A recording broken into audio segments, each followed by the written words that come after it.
Hey everyone, welcome back to another exciting episode of Attack of the Die. Bankrupt once again by Adam. How's it going, everyone? In today's matchup is Adam versus an oldie to our channel, Aaron, but he couldn't join us today for commentary, so I'll be kind of filling in on this particular matchup. I played the deck he was using before multiple times, so I kind of have some experience with it, and I also know SS4 Bardock because that's a really good one as well. But yeah, it's Golden Frieza versus SS4 Bardock. There's buttons. Get into it. Let's do this. So let's talk about why, before we get, because the match didn't really start. You guys are kind of doing your life in Mulligan. You said you brought this deck out for a particular reason, like someone told you to bring this out?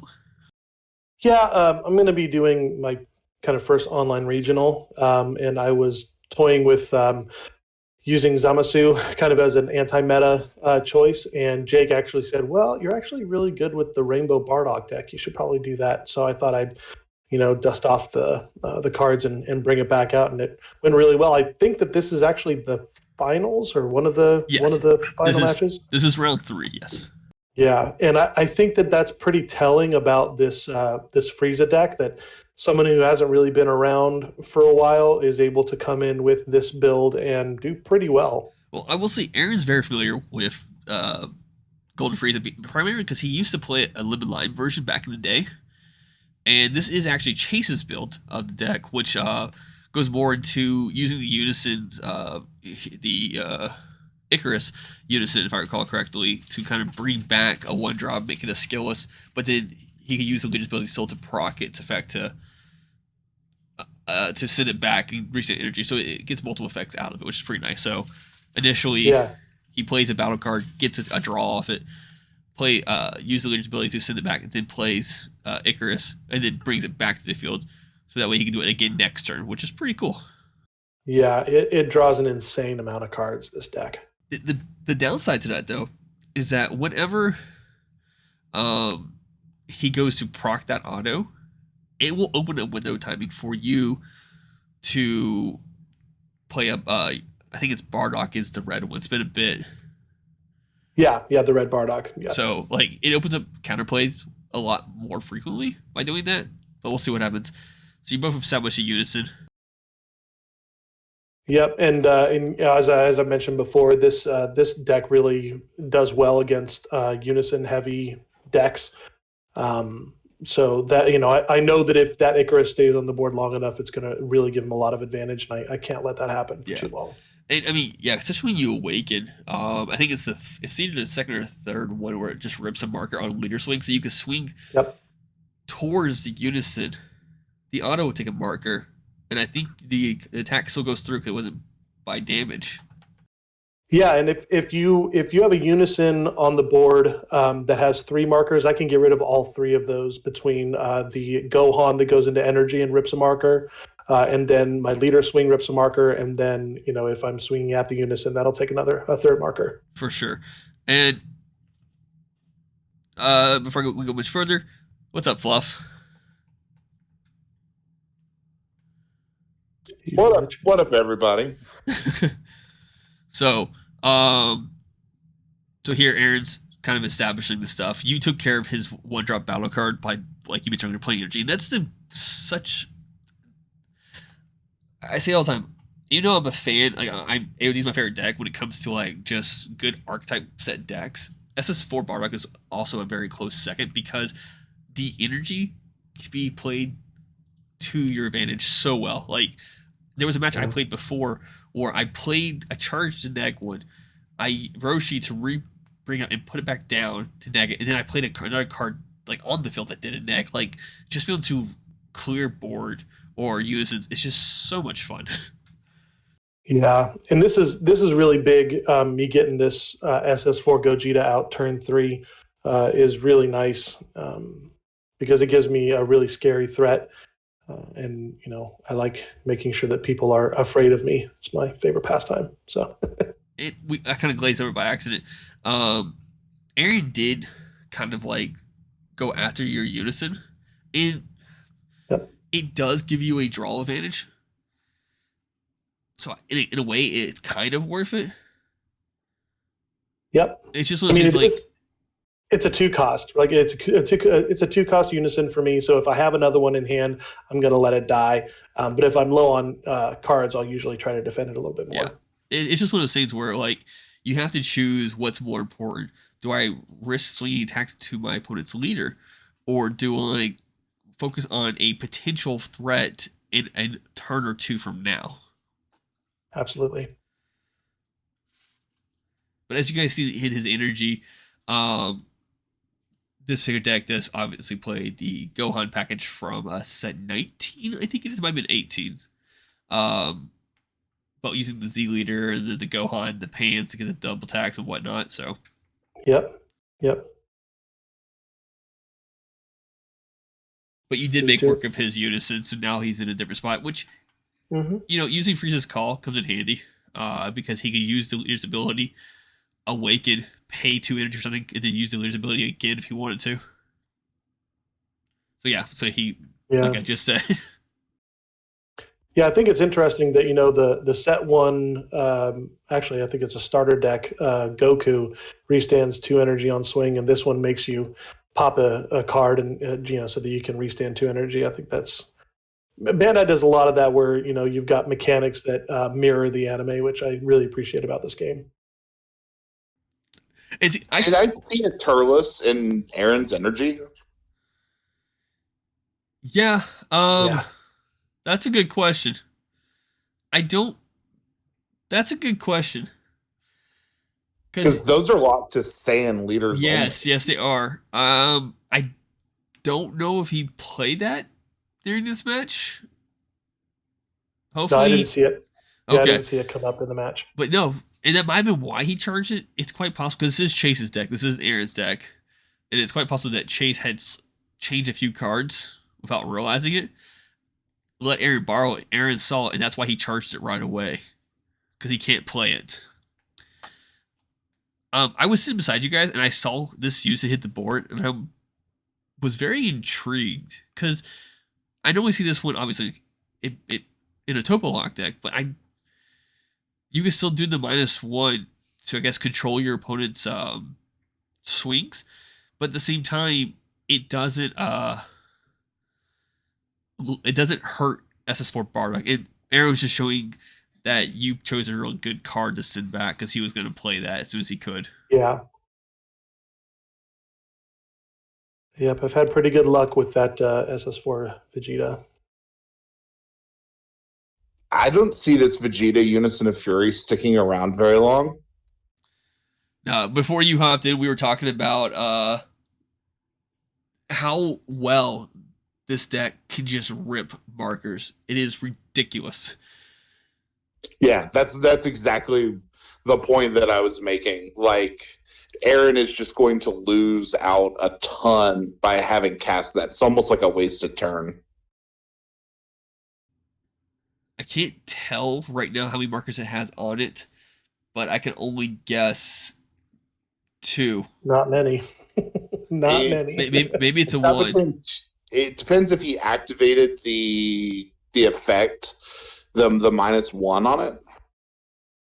Which I don't see why he would, because he wouldn't have, because you swung the 8-drop. So yeah, but now I've gotten a chance to use my negate, which I discard a card, and he can only attack one more time with, I believe it's unisons and battle cards, one time because he's only got yellow energy. Yeah, which is such a good negate. It really is. Now, if I recall correctly, it doesn't reduce its cost though. It does. Yeah, it's reduced by 1 black. Okay. If I think it's 3 or 4 multicolored cards in play. The red Bardock reduces 1 black as well, but I have to take a life for it to activate that.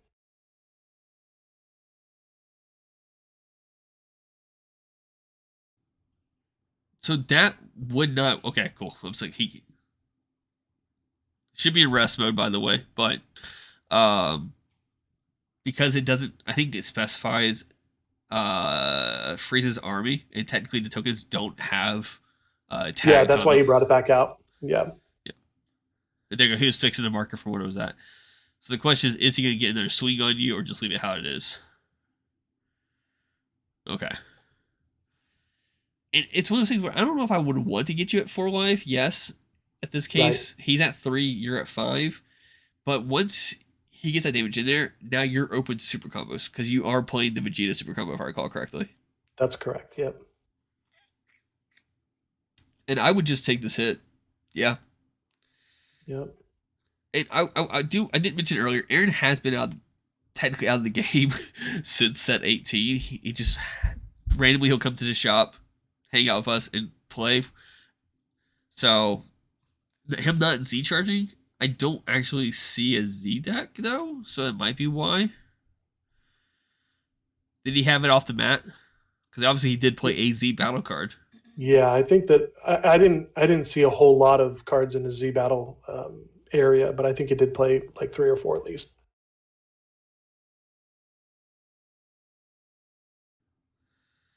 Yeah, and just doing the cleanup work is so nice. Yeah. Now I see what's in your hand, and I guess the strat is to get him down to 1 life. That's always the strategy. And that's a good negate to have. You are currently reading the Vermilion Saiyans one, which will, in your case, hit 5 targets, and you'll get a plus 25k, I think it is. Yep. But baiting out more battle cards that hit the board, it's not a bad idea. If that's what your intention is. Yeah, I wanted to try to get, because he's got a huge hand, and so I'm trying to get him to put some more of that out there. That Protector of the People there was huge. Yeah. Thank you, Fluff. Appreciate that. Now, I know okay, I guess I haven't played this engine in a while. I thought it had to be from the Z or the drop or Z energy. I guess you can do it from your hand. Yeah, it's able to do from hand or drop. Okay. So it's a dual attack, I think, right? I believe so. Yeah. Doesn't matter. Well, my point was with 4 open energy, would it have been worth it to? Though I think it has a multi-form of tax, though. Like I think it has a unique set of I think it's double strike or something. Maybe it's not. But regardless, I wasn't sure if like fetching a couple more swings or baiting out more cards at the board would be smarter, or just ripping it right away. Now, granted, you are theoretically 45 right now because the +5 from Protector to People and the +25 from Vermilion Saiyans right now. Correct. Yep. And Adam, for future reference, I think Vermilion Saiyans goes away. It's not your drop. Oh, okay. Yeah, if I recall correctly, they changed the way ultimate attack. If the card is used in one of its like if it's used like the extra card ones, it removed from the game. Which a lot of people. Oh, that's right. Because a lot of people were upset when with the heroine's lineage. Yes. Yeah. Because it has a dual purpose. Yeah. Yep.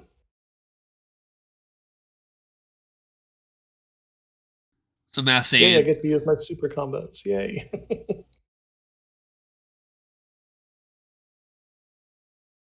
Yeah, this was a vastly different experience from when I had faced this deck before. I felt way more in control with SS4 Bardock than I did with the deck that I was playing before. There you play this card, which does a lot of crazy things. Not only does it warp cards on the field and on the no, that's a different one. Yes, it is. Yep. This is the warp warps. one. Yep. But it doesn't when you pay for no that card. Yeah, I figured it was going to be there. So I was surprised by this one though. Yeah. So if I recall correctly, Black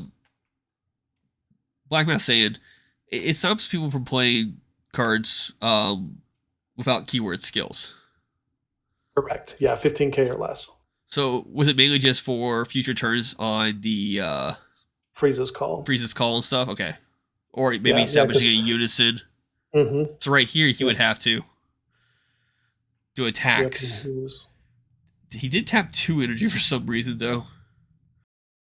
He thought that you had to tap 2 energy, not discard 2.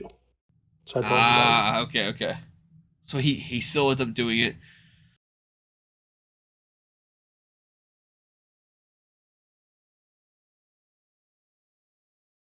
But I've done a pretty good job at keeping his draw engine suppressed.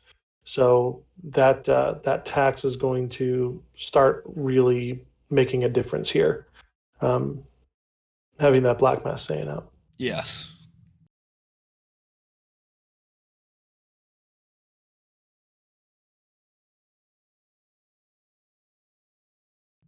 So I'm just curious, with 5 open energy, Aaron, if I recall correctly, is sitting at, it's hard to tell right now, I think he's sitting at 2 life.